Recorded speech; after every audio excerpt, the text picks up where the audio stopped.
Welcome to the Legacy All-Stars podcast. We feature inspirational stories from people who dedicate themselves to helping others. Here is your host, Alan Pavlosky. All right, welcome everybody. Welcome back to the Legacy All-Stars podcast. I'm Alan Pavlosky, and today I am truly honored to welcome someone whose life story is a masterclass in courage, resilience, and the power of leading with purpose.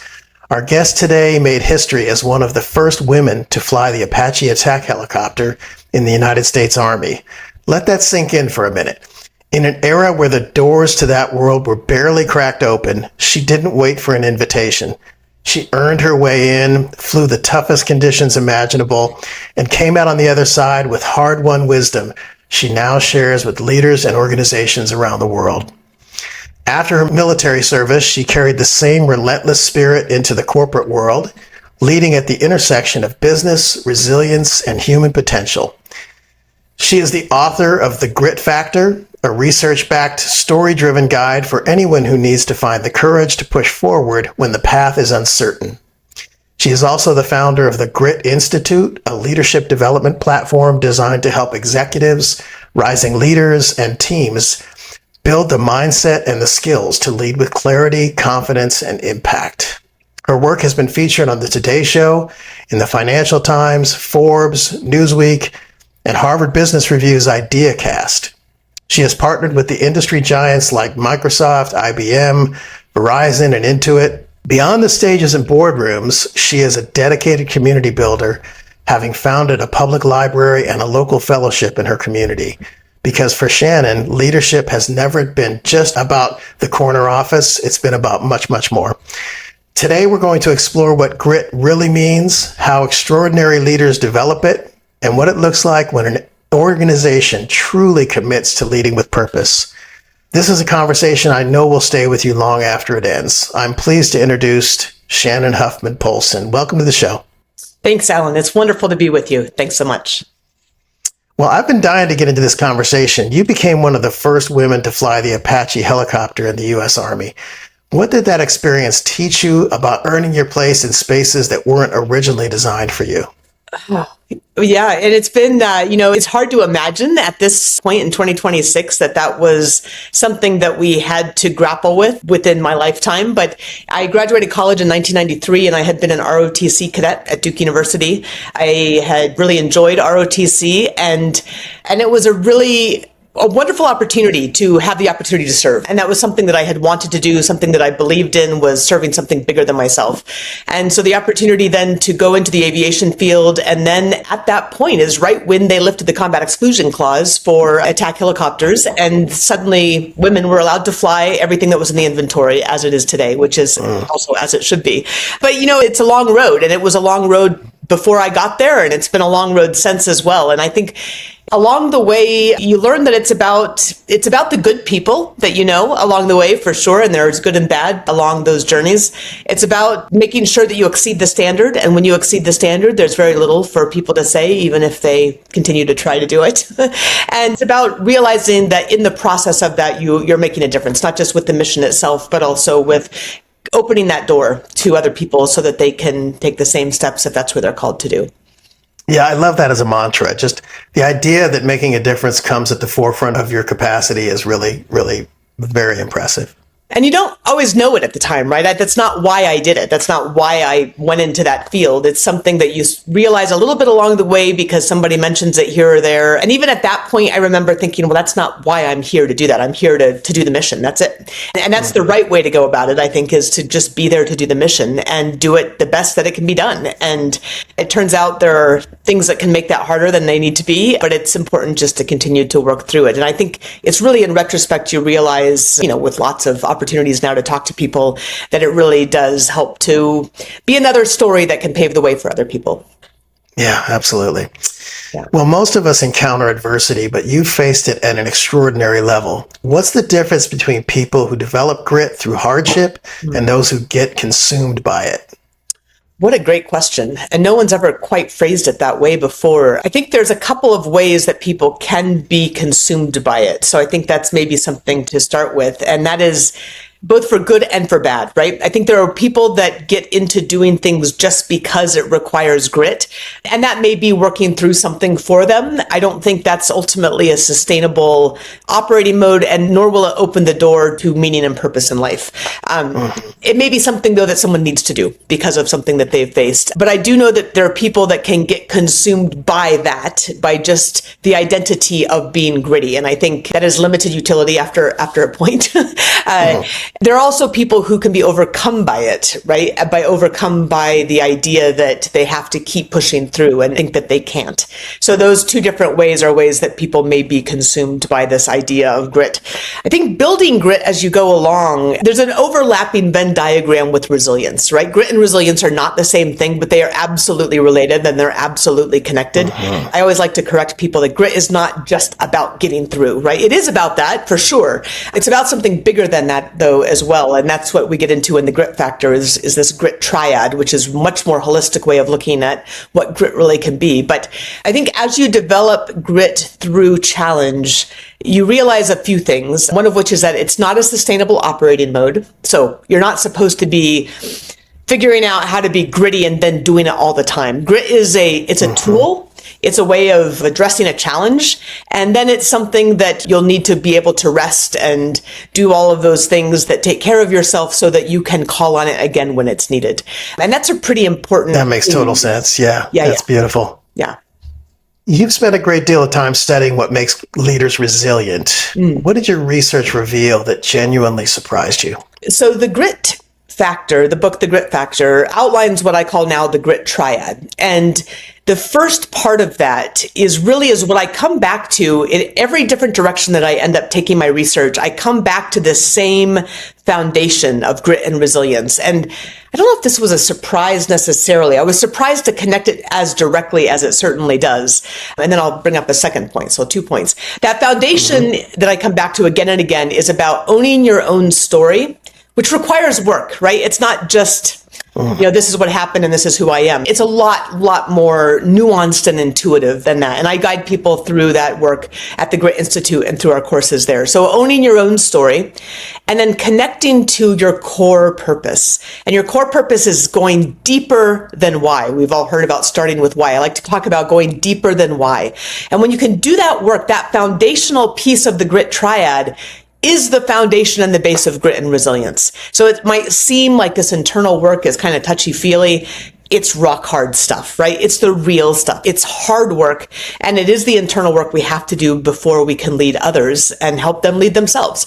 But I'd say the second point that I'd bring up is the thing that surprised me the most as I was not just looking at my own experience, and in fact, I would say I fail more than I succeed in this surprising point, but the senior leaders who continued on in the military for decades or who had worked elsewhere for decades, the piece that came out that I was not expecting to be its own chapter was the art and the science of active listening. And that listening itself, and Alan, you're great at this. You do this so brilliantly on this podcast and how you cue things up and how you make sure that people tell their stories. But that art and that science of active listening is not something that is innate to a lot of us who are really execution oriented. It's something that can be developed. It's something that can be practiced and trained. And it's a critical part of leadership in particular. And I would say that by extension, also grit and resilience. Yeah. I want to get a little bit more granular about the grit factor and what it means and why it matters now. Yeah. The word grit is used a lot these days, sometimes in a shallow way, sometimes in more deep ways. How do you define it, and what does authentic grit actually look like in practice? Yeah, I'm constantly pushing back or hearing criticisms of grit. It's like, well, it's not just about grit, or, we just talk about grit, but it's so much more than that. I'm like, grit is not a simple thing. I don't think of it as a simple thing at all. When I have defined grit, I think of it as a dogged determination in the face of difficult circumstances. So there is a doggedness about it. And that isn't a sexy definition. It's a continuing on, right? It's continuing to make your way through. Now, there's different ways to make your way through. There is just kind of a gritting your teeth and pushing. And there's a time for that. There's a time and a place for that. But again, it's a lot more nuanced and complex. And so when I think about what authentic grit really looks like, it is more of that marriage of grit and resilience, starting with that deep internal work, doing that really hard that hard work of owning our own stories and connecting to core purpose, that's that internal work. Very few people do that work. And it's work that we have to do again and again and again. Once we do that work, and only once we do that work, are we ready to lead others or ready to lead an endeavor.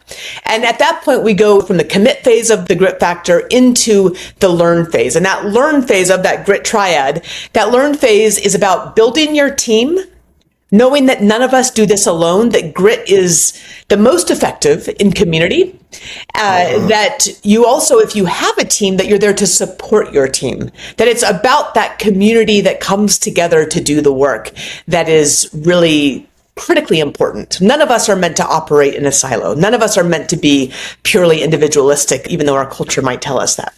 So once we've done that work around our team and we continue to do that work and develop those systems, then we go into ensuring that we are training and practicing active listening.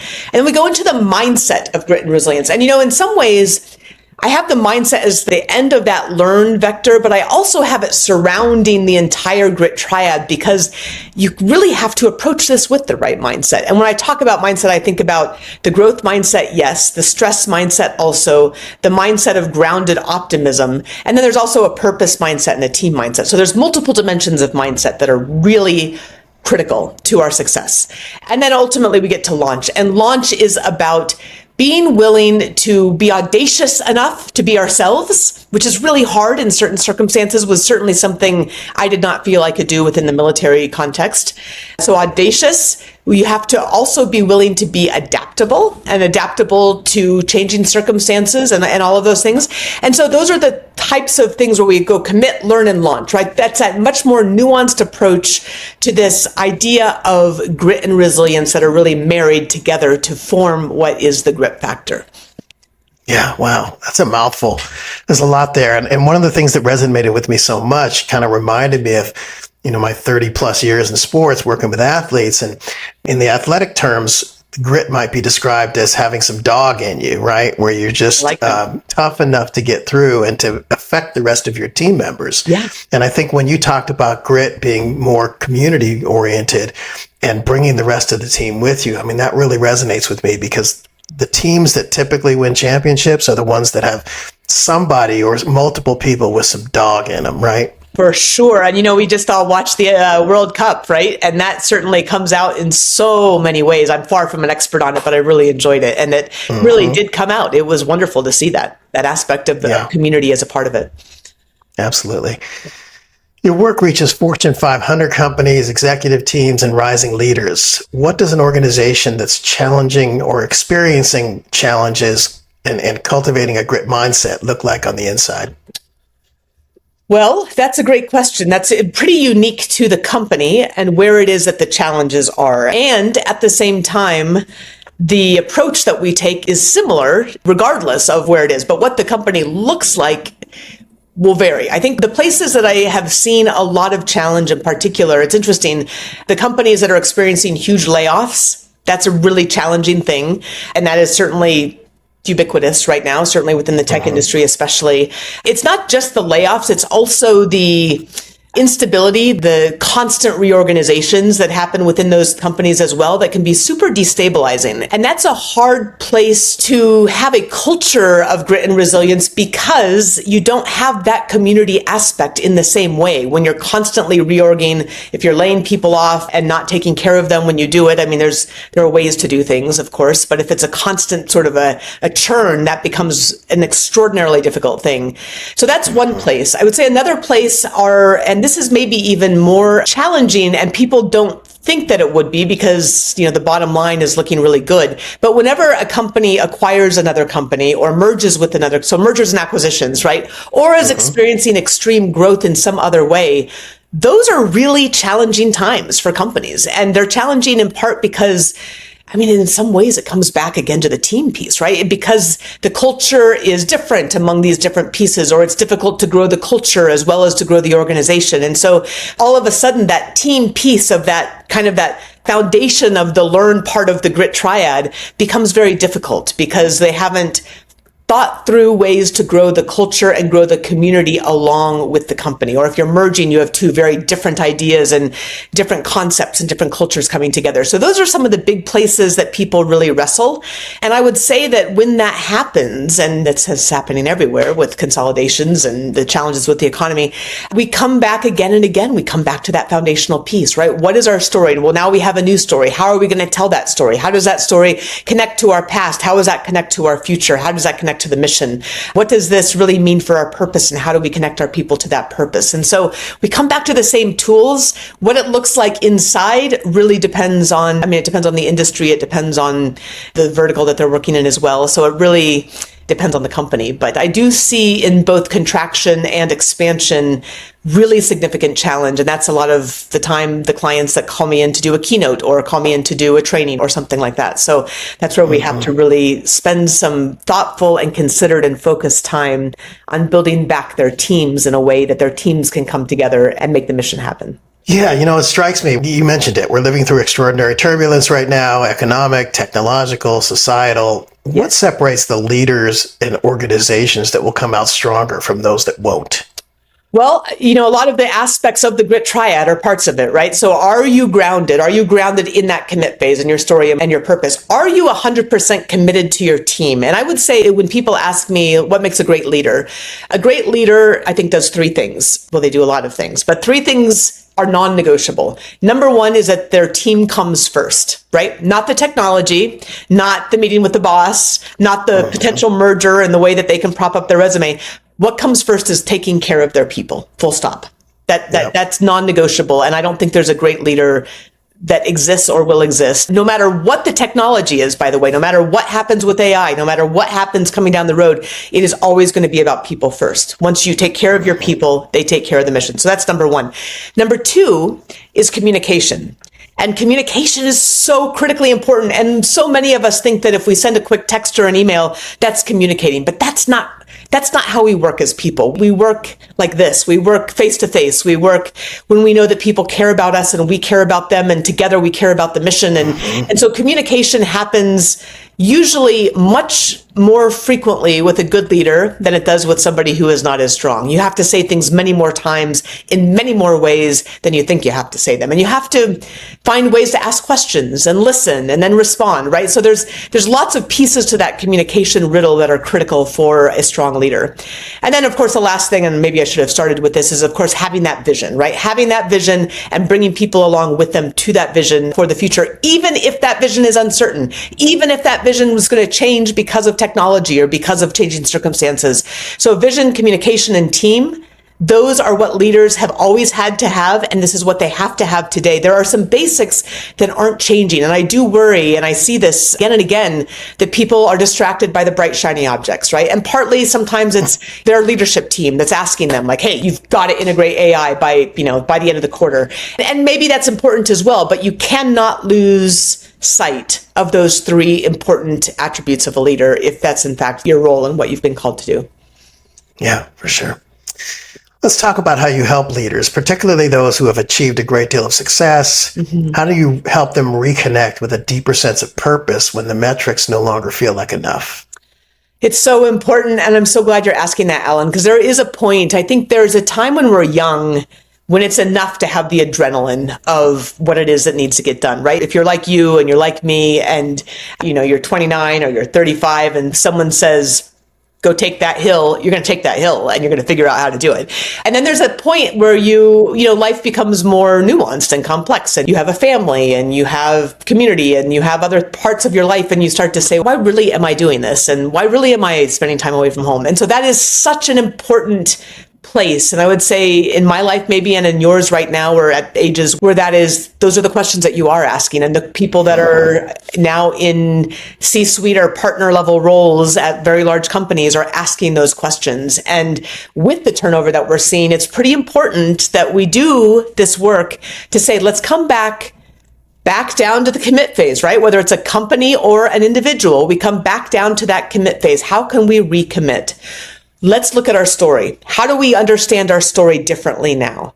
How can we still understand our story in a way that connects to what it is that we're doing in a meaningful way, a really meaningful way. How do we think about legacy, right? How does that story now include the concept of legacy? Of course, part of your podcast name as well, right? How is legacy a part of what it is that we're doing? And then how does that connect down to a core purpose? And when I talk about core purpose with people, and we do that work through, I teach this at the Tech School of Business at Dartmouth, and I also do this training online with people as well.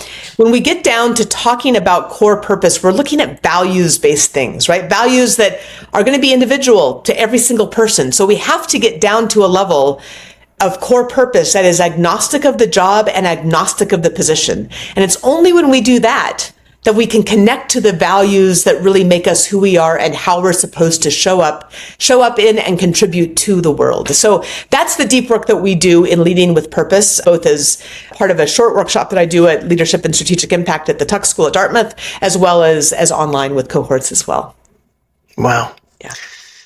Beyond the professional work, though, you've invested in your community in deep and meaningful ways. I've read about some of the things you've done, and you and I have had a previous discussion about this. You founded a library and a local fellowship. What drives the impulse to give back at the community level? I was brought up, I think it was fortunate that my parents, both of them, taught us really that our role in the world is to serve. And it's part of my faith tradition. It's part of my Christian faith. It's part of what was modeled to me by my parents and modeled by their parents before them.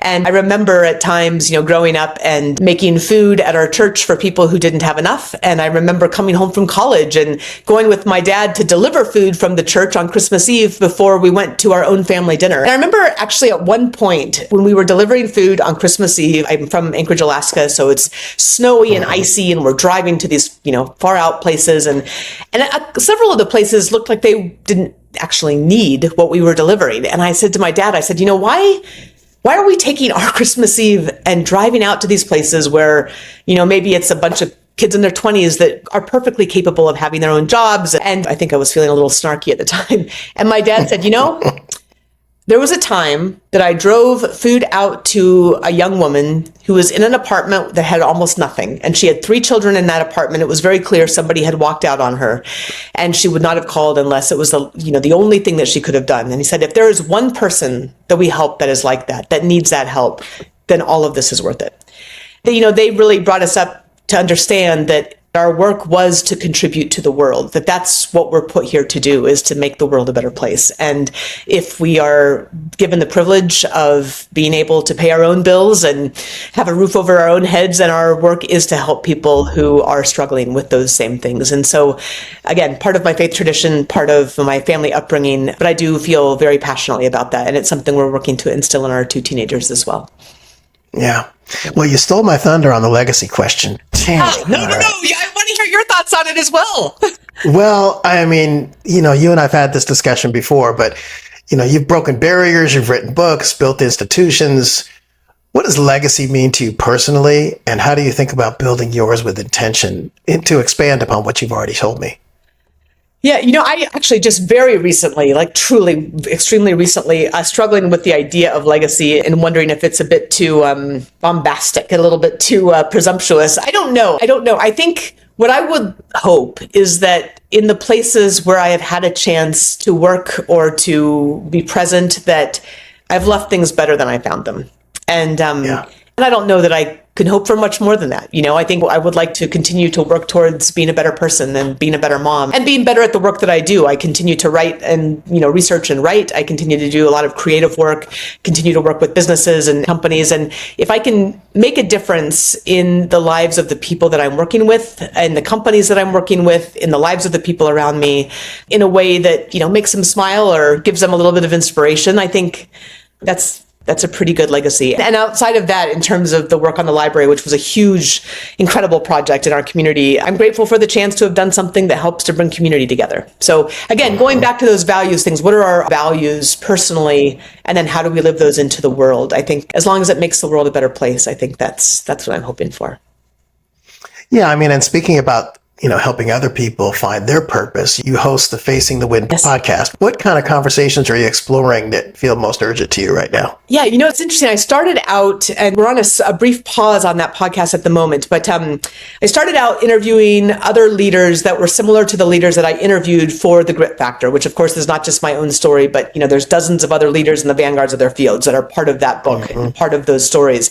And they shared their stories with incredible candor and incredible humility and the learnings as well that they took from experiences that were, some of which are hard to imagine. So I do hope your listeners will pick up the Grit Factor. But the podcast is expanding on that and really continuing to bring in additional leaders in that same vein. Now, I started out with women and military as the focus, and have certainly expanded beyond that as well. So there are tech leaders now. I also interview men, whether we're looking at the nonprofit world or the corporate world or the military, really looking now a little bit more at purpose and at how it is that we are meant to give our best selves. And I think that is really a slight shift in focus. All of those efforts require grit and resilience, right? And it is all, I think, again, these overlapping Venn diagrams. So nothing is standing completely alone. But some of my new work is looking at ancient wisdom that's bringing ancient wisdom into modern life. And so some of the next season will include looking more into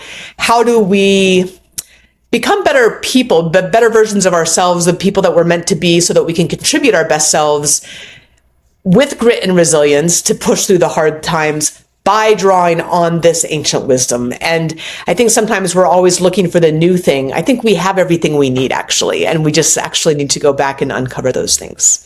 Yeah, there's nothing new, really. It's all been done before. There isn't. And there's so much ancient wisdom that we've really neglected in so many ways. And I hope we can recover some of that as we move forward. And as the world becomes exponentially more technological, I think one of our greatest challenges right now is to remain human and to be the best that humanity can be in this world. And you're 100%. Doing that with your Forest Preschool in the Bay Area, I know.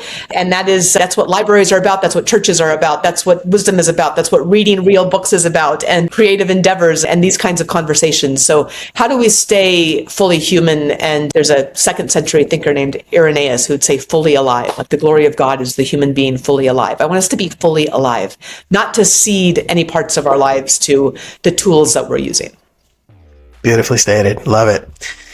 Well, Shannon, we come to the end of the show. It went by in a flash, so I think we might have to do a revisit on this at some point to kind of get some of the other things that we didn't discuss. But what you've shared today is going to stay with me, because you don't just talk about grit, you embody it.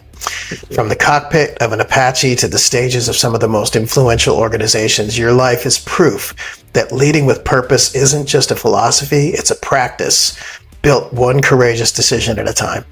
To our listeners, Shannon talked about this. Pick up the Grit Factor, explore the Grit Institute, follow Shannon across her platforms. We will share all that information in the show notes, so definitely will help you get there.